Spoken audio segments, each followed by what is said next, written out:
Hi dear friends, welcome back to NEET and channel. NEET 2024 అయితే మనకు result వచ్చింది. ఇంకా స్టేట్ లిస్ట్ కోసం చూస్తున్నాం. ఆ తర్వాత all India quota, state quota notifications, ఆ డీటెయిల్స్ అన్నీ మన ఛానల్లో వస్తూనే ఉంటాయి. సో సబ్స్క్రైబ్ చేసుకోండి. అండ్ నీట్ కౌన్సిలింగ్ కోసం చూసే స్టూడెంట్స్ అంతా వీడియోని లైక్ అయితే చేయండి. సో ఇప్పుడు కొత్త కాలేజీలు వస్తున్నాయా లేదంటే వర్చువల్ అయితే దానికి చెక్ చేశారు మళ్ళీ. అండ్ కొన్ని కొత్త కాలేజీలు రాబోతున్నట్టు న్యూస్. అఫీషియల్‌గా అయితే ఇంకా రాలేదు. సో మీరు అఫీషియల్‌గా చూడాలంటే NMC official website. So NMC medical colleges అని మీరు గూగుల్‌లో కొట్టినా వచ్చేస్తుంది. సో చాలామందికి తెలుసు అనుకుంటాను, తెలియని వాళ్ళకు. సో ఈ లిస్ట్ ఎందుకు అవసరం అంటే ఇక్కడ మీరు చూడొచ్చు. ఇది మొత్తం ఆంధ్రప్రదేశ్ ఉన్నటువంటి మొత్తం మెడికల్ కాలేజెస్ లిస్ట్. సో ఇందులో ఎన్ని సీట్లు ఉంటాయి, మొత్తం డీటెయిల్స్ ఇందులో ఉండడం జరుగుతుంది. సో ఈ లిస్ట్ అండ్ ఇక్కడ మీరు ఆంధ్రప్రదేశ్ ప్లేస్‌లో ఈ ప్లేస్‌లో మీరు తెలంగాణ కొట్టినట్టయితే తెలంగాణకు సంబంధించినటువంటి లిస్ట్ అయితే రావడం జరుగుతుంది. సో ఇది ఎందుకు అవసరం అంటే మీకు ఒకవేళ అడ్మిషన్ అయ్యాక కూడా ఆ కాలేజ్‌లో నింపాల్సిన బాండ్స్ అండ్ అదేవిధంగా ఆ కాలేజ్‌లో ఫీజ్ పర్టిక్యులర్స్ అన్నీ వెబ్‌సైట్స్‌లో పెడుతూ ఉంటారు. సో ఈ వెబ్‌సైట్‌లో ఆ డీటెయిల్స్ పెడుతుంటారు. కాబట్టి ఖచ్చితంగా ఈ ప్రతి ఒక్క వెబ్‌సైట్ తెలిసుంటే చాలా better.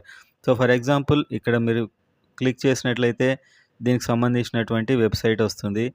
And next Alluri. So దీనికి సంబంధించిన వెబ్‌సైట్ అండ్ అదేవిధంగా ఇక్కడ ప్రెస్ చేస్తే ఆ వెబ్‌సైట్ కంప్లీట్ డీటెయిల్స్ అయితే రావడం జరుగుతుంది. సో ఈ విధంగా ప్రతి దానికి సంబంధించినటువంటి వెబ్‌సైట్ ఈ ఇక్కడ దీని మీద క్లిక్ చేస్తే వస్తుంది. అండ్ ఇందులో ఉన్నటువంటి సీట్లు.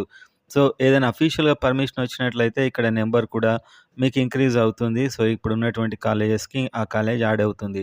అండ్ ఇక్కడ ఏ ఇయర్‌లో పర్మిషన్ వచ్చింది, కంప్లీట్ డీటెయిల్స్ కూడా మీకు ఇక్కడ ఇస్తూ ఉంటారు. సో ఫ్రెష్‌గా వచ్చిన కాలేజెస్ కూడా 2024 అని మీరు చూసుకోవచ్చు. సో ఈ విధంగా అయితే కంప్లీట్ ఇన్ఫర్మేషన్ ఉంటుంది. అండ్ ఈ వెబ్‌సైట్స్, ఫోన్ నంబర్స్ చాలా అవసరం అవుతాయి. తర్వాత బాండ్స్ చెప్పా కదా నేను. కొన్ని డిపాజిట్ ఫీజులు అండ్ అంటే ప్రతిదానికి అమౌంట్స్ ఉంటాయి. ల్యాబ్, లైబ్రరీ ఎంత కట్టాలనే పీడిఎఫ్స్ అన్నీ వాళ్ళ వెబ్‌సైట్‌లో పెడుతుంటారు.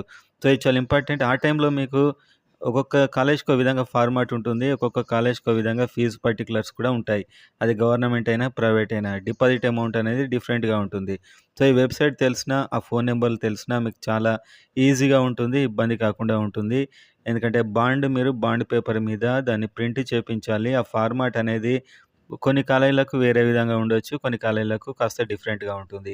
సో పర్టిక్యులర్ వాళ్ళ ఫార్మాట్ లేకుంటే రిజెక్ట్ చేసే అవకాశాలు కూడా ఉంటాయి ఒక్కొక్కసారి. సో ఈ వెబ్‌సైట్స్, ఈ డీటెయిల్స్ అన్నీ ఇందులో చూడొచ్చు. అండ్ నెక్స్ట్ మనం వెయిట్ చేసేదైతే display merit list and all India quota counselling మొదలైనవైతే వెయిటింగ్‌లో ఉన్నాయి ప్రెజెంట్‌గా. కొత్త కాలేజీలకు సంబంధించి న్యూస్ అయితే అఫీషియల్‌గా రాలేదు. రాగానే నేను వీడియో రూపంలో చెప్తాను.